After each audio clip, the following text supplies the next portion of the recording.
দেখো, এই ফ্রি ফায়ারটা সামান্য একটা গেম হলেও এটা যে অনেক মানুষের জীবন পরিবর্তন করে দিয়েছে, আবার অনেক মানুষের জীবন যে ধ্বংস করে দিয়েছে, এটা আমাদের সকলেরই জানা। তবে সামান্য এই গেমটা যে গোটা একটা পরিবারকে আবার নতুন করে জীবন দান করবে, এটা আসলে সকলের অজানা ছিল। হ্যাঁ বন্ধুরা, আজকের গল্পটি এমনই একটা পরিবারকে নিয়ে যারা এই ফ্রি ফায়ার গেমটাকে একেবারেই সহ্য করতে পারতো না, বরং তাদের সন্তান যখন এই গেমটা খেলতো তারা আরও উল্টো বকাবকি করতো। আর ভাগ্যের কি অপূর্ব লীলা খেলা, তখন সেই গেমটা আজকে গোটা পরিবারটাকে বাঁচিয়ে রেখেছে। আর এখন তার বাবা মাও উৎসাহ দেয় তাদের সন্তানকে যে ফ্রি ফায়ার খেলো। এজন্যই চলো জেনে আসি আসলে কি এমন ঘটেছিল ওই পরিবারটার সাথে। তো বেশি ব্যাকপ্যাক না করে ছোট্ট একটা ইন্ট্রো দিয়ে আজকের ভিডিও শুরু করা যায়। তো আজকের গল্পটা শুরু হতে চলেছে ছোট্ট একটা গ্রামের ছোট্ট একটা পরিবারকে নিয়ে। বাবা মা এবং তাদের দুই সন্তান অর্থাৎ দুই ভাই, ছোট্ট একটা পরিবার, খুব সুন্দরভাবে তাদের জীবনযাত্রা চলে যাচ্ছিল। বড় ভাই একটা কোম্পানিতে লেবারের চাকরি করে, বাবা কৃষিকাজ করে, আর তাদের ছোট সন্তান অর্থাৎ ছোট ছেলে কিন্তু ক্লাস 8-এ পড়াশোনা করে। দারিদ্রতার বেড়াজালে আটকে পড়া পরিবারকে সাপোর্ট দেওয়ার জন্য তাদের বড় ভাইকে খুব অল্প বয়সে কাজে চলে যেতে হয়েছে। এই জন্য বড় ভাইয়ের পড়াশোনাটা ঠিকমতো হয়ে ওঠেনি। তবে বাবা মার একটাই স্বপ্ন ছিল যে তাদের ছোট সন্তান অর্থাৎ ছোট ছেলে যাতে উচ্চশিক্ষায় শিক্ষিত হয়।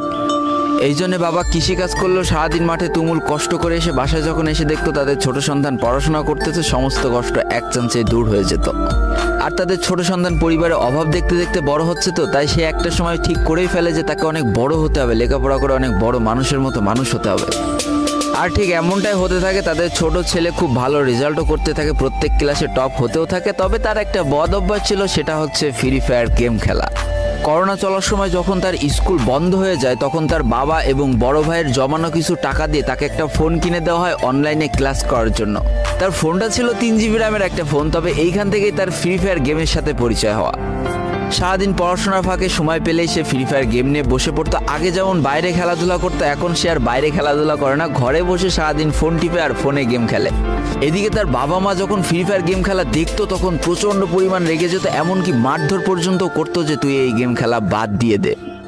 তবে তাদের ছোট ছেলে যতই বাবা মার বাধ্য সন্তান হোক না কেন, ফ্রি ফায়ার গেমটা ছাড়তে সে একেবারেই নারাজ। প্রথম দিকে পড়াশোনার ফাঁকে ফাঁকে গেম খেললো, যখন তার বাবা মা তাকে বকা শুরু করে তখন সে রাতের অন্ধকারে গেম খেলা শুরু করে। তবে বন্ধুরা বলে রাখা ভালো, সে কিন্তু তার পড়াশোনা একেবারেই ঠিক রেখেছিল, অর্থাৎ গেমের কোনো কালো ছায়া পড়াশোনার উপরে কোনোদিনই সে পড়তে দেয়নি, যার কারণে তার রেজাল্টও মোটামুটি ভালোই হতো। এতদিন পর্যন্ত পরিবারের সবকিছু ঠিকঠাকই ছিল, এবার আস্তে আস্তে পরিবারটা একটু একটু করে ভাঙতে শুরু করবে। পরিবারের সকলের সম্মতিতে পরিবারের বড় ছেলের সাথে পাশের গ্রামের একটা মেয়ের বিবাহ সম্পন্ন করা হয়। আর যেন বিবাহের কয়েক মাস যেতে না যেতে বড় ভাইয়ের পরিবর্তন লক্ষ্য করতে শুরু করা যায়। এতদিন ছোট ভাইয়ের পড়াশোনা খরচ বড় ভাই আর বাবা মিলে চালিয়ে আসলো, এখন আর বড় ভাই কিন্তু ছোট ভাইয়ের পড়াশোনা খরচ দিতে রাজি হয় না। তবে তাতেও খুব একটা ফারাক পড়ে না, কারণ তাদের বাবা এখনো শক্তভাবে তাদের পরিবারটাকে ধরে রেখেছে, অর্থাৎ বাবা কিন্তু কৃষিকাজ করে তাদের পরিবারটা খুব সুন্দরভাবে চালিয়ে নিচ্ছিল। তবে বলে রাখা ভালো, হাতের 5টা আঙুল যেমন এক হয় না, পরিবারের প্রত্যেকটা সন্তানের মন মানসিকতাও কিন্তু এক হয় না। কিছুদিন পর বড় ভাই পুরোপুরি আলাদা হয়ে যায়, তার বউকে নিয়ে নতুন করে সংসার তৈরি করে। এমনকি একটা পর্যায়ে যে বড় ভাই তার পরিবারকে অস্বীকার করে দেয়, অর্থাৎ একটা টাকাও আর পরিবারে দিত না, সমস্ত টাকা সে নিজের সংসারেই খরচ করত। 4 জনের পরিবারটা ভেঙে যায় এখন 3 জনের পরিবার হয়ে গেল, বাবা মা আর তাদের ছোট সন্তান। এখন পুরো পরিবারের দায়িত্বটা বাবার উপরে পড়ায়, দিনরাত 24টা ঘন্টা হাড় ভাঙা খাটুনি করা শুরু করে দেয় তাদের বৃদ্ধ বাবা।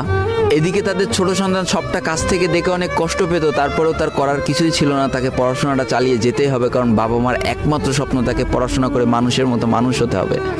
এদিকে বলে রাখা ভালো, পড়াশোনার পাশাপাশি কিন্তু সে ফ্রি ফায়ার গেমটা অনেক ভালো মতো খেলা শিখে গিয়েছিল। তার 3 GB র্যামের ফোন একটু ল্যাগ দিলেও মোটামুটি ভালোই খেলা যেত স্মুথ গ্রাফিক্সে।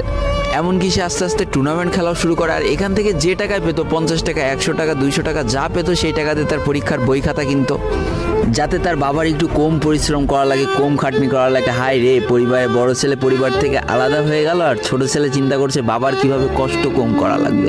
এরই মাঝে সে একদিন চিন্তা করে, সে তো টুর্নামেন্টে অনেক ভালো পারফরমেন্স করছে, তাহলে তার একটা ইউটিউব চ্যানেল খোলার দরকার, অন্তত টুর্নামেন্টের ম্যাচগুলো ইউটিউবে ছাড়লো, যদি কপালে ভালো কিছু লেখা থাকে। এমনই একদিন তার একটা টুর্নামেন্ট চলছিল, সে বারান্দায় বসে বসে টুর্নামেন্টটা খেলছিল, আর ঠিক সেই সময় তার বাবা হাড় ভাঙা খাটুনি করে মাঠ থেকে কেবলই বাসায় ঢুকছিল। এমন সময় তার ছেলের পড়াশোনা বাদ দিয়ে গেম খেলা দেখে বাবা প্রচণ্ড পরিমাণ রেগে যায়, আর ফোনটা ধরে একটা আছাড় মেরে দেয়, যার কারণে তার ডিসপ্লেটা ফেটে যায়। সেই দিন সে ভাঙা ফোনটা আঁকড়ে ধরে অঝরে কেঁদেছিল, তার সমস্ত স্বপ্ন যেন এক নিমিষেই শেষ হয়ে গিয়েছিল। তারপরে সে স্কুলে যাওয়ার জন্য যে টাকা পেতো সেই টাকাগুলো জমিয়ে জমে একটা সময় তার ফোনের ডিসপ্লেটা ঠিক করে, আর ডিসপ্লে ঠিক করতে 1500 টাকা লেগেছিল, আর সময় লেগেছিল প্রায় 4.5 মাস। আর এই 4.5 মাসে সেই ইউটিউব চ্যানেলে যে জিমেলটা ছিল সেই জিমেলটাও সে ভুলে যায়, অর্থাৎ তার ইউটিউব চ্যানেলটাও নষ্ট হয়ে যায়। কিন্তু পরিবারের ছোট সন্তানরা একটু ঘাটতারা হয়, কোনোভাবে কোনো কিছুতে হার মানতে রাজি হয় না, যেমন আমি। তাই সে আবারও ফ্রি ফায়ার খেলা শুরু করে, আবারও নতুন করে ইউটিউব চ্যানেল খোলা শুরু করে। সব কিছু মোটামুটি ঠিকই চলছিল, পড়াশোনাও সে আগের মতোই চলতেছে, এইদিকে টুর্নামেন্টও চলতেছে, এইদিকে ইউটিউবে আস্তে আস্তে তার সাবস্ক্রাইবারও বাড়া শুরু করে, একটা দুইটা এমন করতে করতে। কিন্তু হঠাৎ করে তাদের পরিবারটা জীবনের সব থেকে বড় একটা ধাক্কা খায়। যেহেতু তাদের বাবা কৃষিকাজ করে তাদের পরিবার চালাতে হিমশিম খাচ্ছিল, পরিবারের এত প্রেশার, 24 ঘন্টা হাড় ভাঙা খাটুনি করতে করতে একটা দিন হঠাৎ করে উনি প্যারালাইসিস হয়ে যায়। তার ডান পাশের হাত এবং পা পড়ে যায়, যার কারণে সে একেবারে অক্ষম হয়ে পড়ে। আর এটাই ছিল তাদের পরিবারের সব থেকে বড় কালো অধ্যায়। তবে সব থেকে কষ্টের ব্যাপার কি ছিল জানো? পরিবারের এত খারাপ সময়ও তাদের বড় ভাই কিন্তু তাদের পাশে এসে দাঁড়ায় না। এবার শুরু হয় তাদের পরিবারে আসল কষ্ট। না ছোট ছেলের পড়ার টাকা আছে, না বাবার ওষুধ কেনার টাকা আছে, না তাদের 3 বেলা ঠিক মতো খাবার টাকা আছে। কি আর করবে, পরিবারে এই অসহায় অবস্থা দেখে না খেয়ে তো মরা যায় না, তাই তাদের মা লোকের বাসায় কাজ করা শুরু করে দেয়। কিন্তু কাজ করে 3 বেলা খাবার জোটানো গেলেও বাবার ওষুধ আর সন্তানের পড়াশোনার খরচ চালাতে হিমশিম খাচ্ছিল তাদের মা। ঠিক এই সময়টায় পরিবারের ছোট ছেলে সারাদিন চিন্তা করতে থাকে যে আসলে তার কি করা উচিত, কি করলে পরিবারের সবাই ভালো থাকবে, কি করলে বাবার ওষুধ কেনার টাকা সে জোগাড় করতে পারবে, কি করলে বাবা মার স্বপ্ন পূরণের জন্য সে পড়াশোনা করতে পারবে। তার সামনে শুধু একটা অপশনে খোলা ছিল, সেটা হচ্ছে ফ্রি ফায়ার গেমটা। কি আর করবে, সারাদিন সে পড়াশোনা করতো আর সারা রাত ফ্রি ফায়ার গেম খেলে খেলে ভিডিও আপলোড করা শুরু করে ইউটিউবে।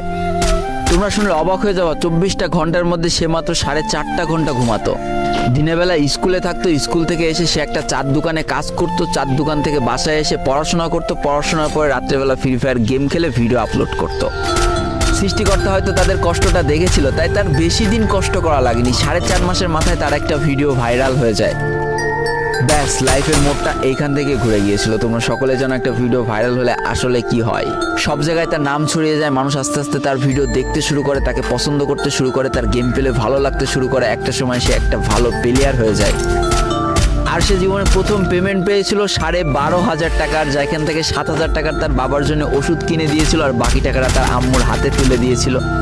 তারপর থেকে তার মাসিক বেতন কখনো ওই 12,000 টাকার থেকে কমেনি, বাড়তে বাড়তে বাড়তে বাড়তে একটা সময় তার মাসিক বেতন দাঁড়ায় 1 লাখ টাকা, যেটা ছিল তাদের পরিবারের জন্য অবিশ্বাস্য একটা ব্যাপার। যেই পরিবারটা না খাতে পেয়ে প্রায় মরার মতো অবস্থা হয়ে গিয়েছিল, সেই পরিবারটা আজকে কোথা থেকে কোথায় যে দাঁড়ালো। তবে সব থেকে মজার ব্যাপার কি জানো, এখন আর ফ্রি ফায়ার খেলতে দেখলে তার বাবা মা কিন্তু তাকে বকে না। তো দেখো, জীবনে খারাপ সময়গুলো চিরদিন স্থায়ী হয় না, খারাপ জীবন কাটিয়ে কিন্তু ভালো সময় আসে, অর্থাৎ তাদের পরিবার এখন ভালো সময় চলে এসেছে। তার বাবা আগে থেকে অনেক সুস্থ হয়ে গিয়েছে, এখন নিজে থেকে হাঁটাচলা করতে পারে, তাকে আর কাজ করে খেতে হয় না, তার মাকেও এখন আর কাজ করতে হয় না।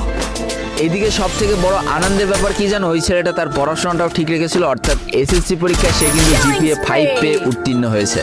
তো বন্ধুরা, আজকের গল্পটা থেকে আমরা কি শিখলাম? জীবনে কোনো পরিস্থিতিতে, যতই খারাপ পরিস্থিতি আসুক না কেন, তোমাকে হার মানা যাবে না। প্রথম যেদিন তার বাবা ফোনটা ধরে আছাড় মেরে ফোনটা ভেঙে দিয়েছিল, সেদিনই যদি সে হার মেনে যেত, তারপরের থেকে যদি সে আর কোনোদিনই ইউটিউবে ভিডিও না ছাড়তো, তাহলে সে আজকের এই পর্যন্ত পজিশনে পৌঁছাতে পারতো না। দারিদ্রতা বলো, না খেয়ে স্কুলে যাওয়া বলো, চার দোকানে কাজ করা বলো, বাবা মার অসহায় পরিস্থিতি বলো, কোনো কিছু কিন্তু এই ছেলেটাকে দাবিয়ে রাখতে পারিনি। আর দিন শেষে যেই মানুষটা সর্বোচ্চ কষ্ট করে, সৃষ্টিকর্তা তার পুরস্কার নিজে হাতে করে দেয়, এটাই তার জলজ্যান্ত একটা উদাহরণ।